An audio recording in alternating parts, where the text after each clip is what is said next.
Good afternoon, everyone, and thank you for coming to the Elio display at the New York International Auto Show. Without further ado, I'd like to introduce my friend and our CEO, Paul Elio.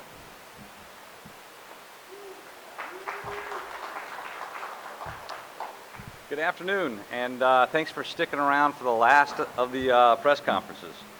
For those of you new to Elio, just to orient you, we do things a little different, right? We're missing a wheel. Yeah.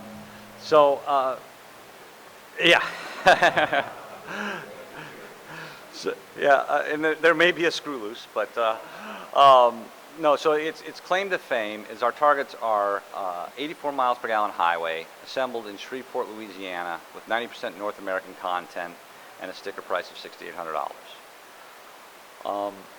To do that, we have front to back seating, right? Because at highway speeds, most of your fuel goes to moving air. We're half as wide, we move half as much air, we get double the mileage. There's no magic there. We've had to commit to building our own engine. If you want to hit those aggressive targets, you have to do your own engine. So this prototype is the first one with the Elio motor engine in it. We're very proud of it. IAB developed it for us. IAB does all the engine development for Mercedes-Benz and BMW, among others. It's the first time since Nash did it in 1951 that a new American startup showed a vehicle with its own motor in it. So not a trivial milestone for us. We are committed to that North American content. One of the things that we're showing today is the MTX audio with a good, better, best. And our audio will be assembled in the USA. And when was the last time you purchased a vehicle of any description with American-made audio? And we have over 51,000 reservations for vehicles at this point and counting. And that's a huge accomplishment in our estimation. The public believes in this project, they believe in this product, and as important as that's been for our capital, it's been more important to validate the business model. All along we've said this was a high volume product and people were skeptical, and now with 51,000 people who have reserved vehicles, folks are starting to believe that this is a high volume product. We are the first company to go public through the Reg A Plus process. So that became available June 19th, and we're the first company to test the waters, get qualified by the SEC, close off the investment, and then list on the OTCQX, which we did about a month ago. So we're the first one to successfully use that process. I'm sure we're not the last, and that was a very good experience for us. So we are now a publicly traded company. What we're here today to talk about is our E Plus system. And the basics of it we've kind of been talking about for a while. And what the basics are is that we're only going to build our vehicle two ways, a standard and an automatic. That's it. They all come with air conditioning, power windows, power door locks, and a stereo, because everybody wants that. The rest of the upscale content that you get on a vehicle, we add post-manufacture. Now, the other guys can build literally millions of combinations of a given badge. Now they don't, because that would cripple their inventory system, so they package accessories together and force you to buy a bunch of stuff you neither need nor want to get the stuff that you do want. And J.D. Powers came out with a study recently that said that customers are reporting that they're not using about 40% of the technology packaged into their vehicle. So you're forced to buy a lot of stuff that you don't want. So, again, we're going to do it differently. But it's much more than just that. So we're going to let capitalism reign, right? So right now they're dealer installed options, and if you want floor mats, they have one choice from the vendor that they chose for you. We're going to let multiple vendors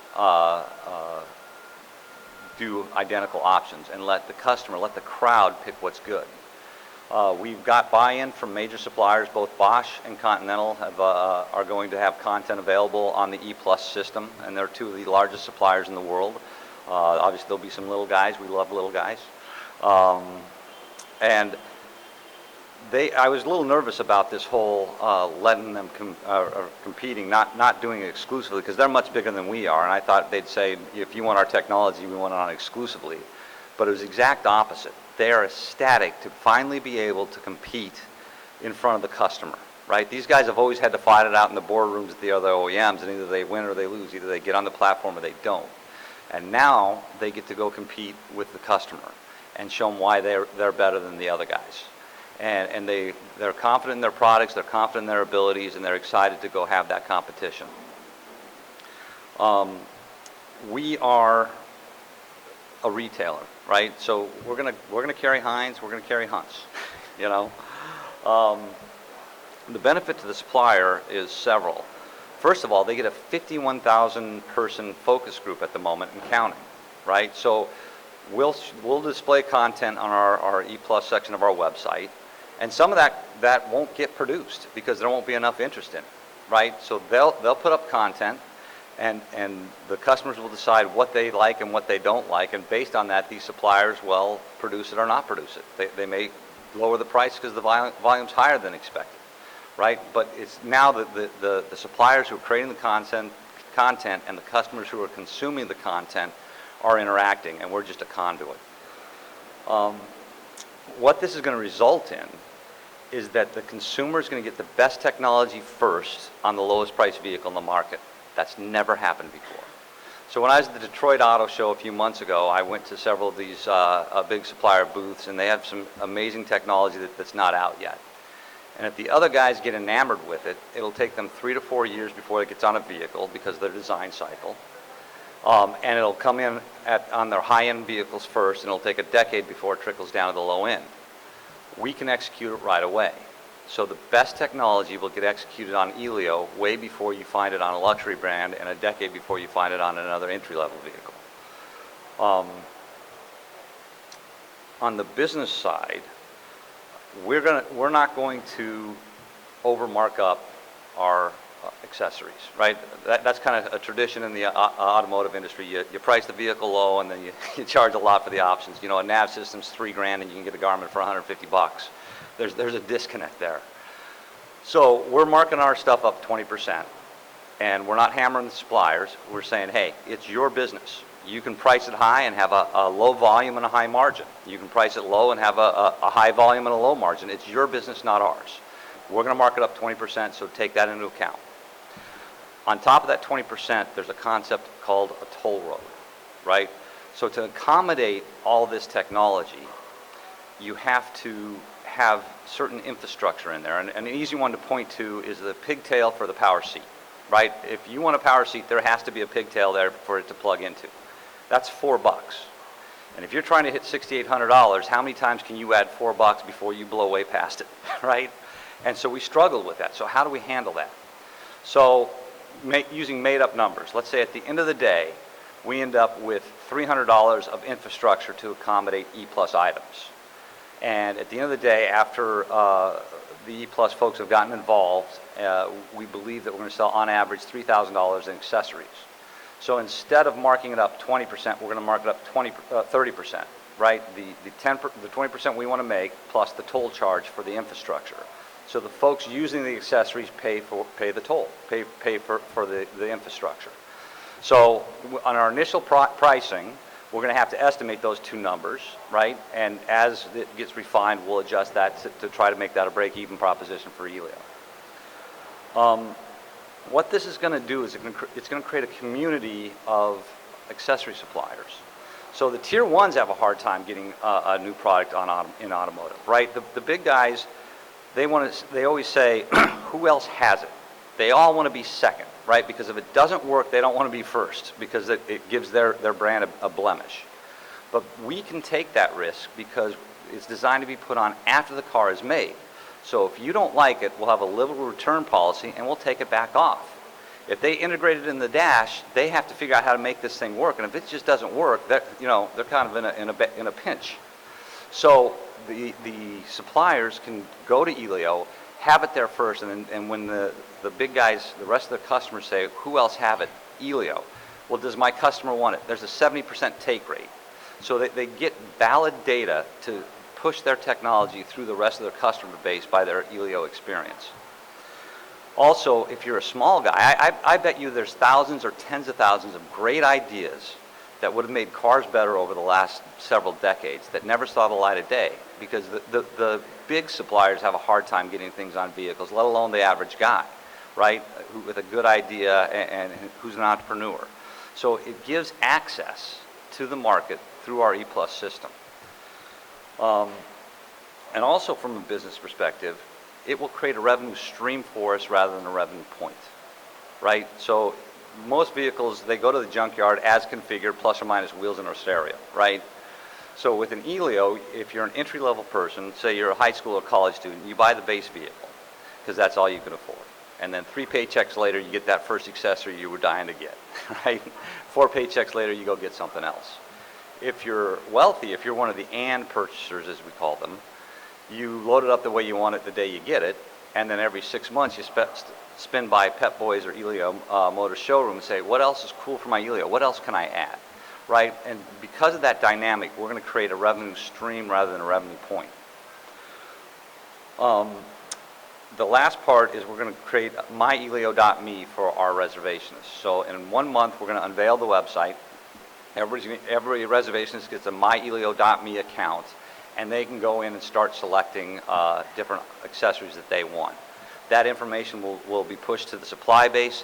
Based on that, the supply base will make decisions on whether they actually want to take this all the way to production or, wow, only 2 people want it out of 51,000. We're not doing that, right? So some of the stuff we show won't get built, some of it will, but we're going to let the customers pick rather than us pick. So when the industry began, it was any color as long as it was black. As it evolved, it was any color as long as it's one of these 10. And with E+, it's any color as long as, well, it's a color, right? So that's all I have prepared. So thanks.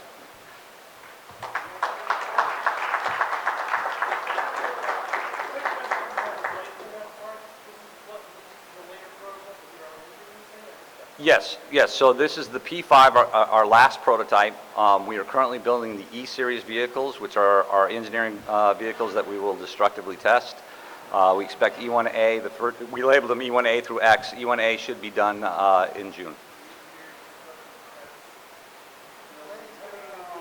25.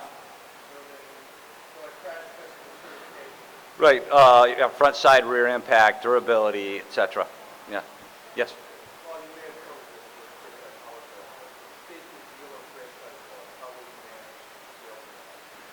So we're riding on Tesla's coattails for the most part there, and then we're technically a motorcycle, so the laws are slightly different, and then there's a few states that will have some work to do.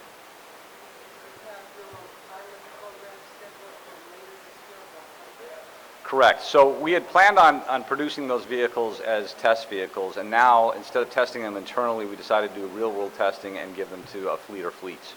So yeah, we're going to build 100 vehicles in Shreveport in December of 16. December of 16. Yeah. 2017. Yet to be disclosed. Yes, it's got 3 airbags, front and 2 side curtains, electronic stability control, anti-lock brakes. So all the normal passive and active safety features that you'd find on a modern car.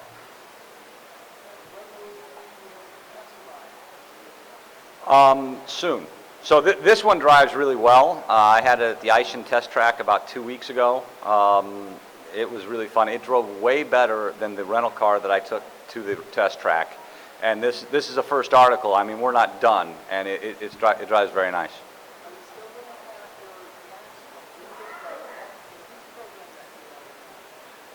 Yes, we intend to follow through with that. At $1.50 a gallon, it may be let your gas savings make your lease payments. If it stays out, but we're 12 months out. I got a feeling gas goes back up, and it'll be let your gas savings make your payments. But we'll do something to that effect. Oh, thank you.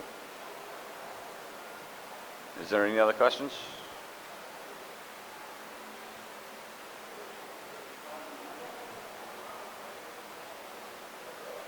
All right. Well, if that's it, thank you all for coming and attending our press conference. Thanks. Yes.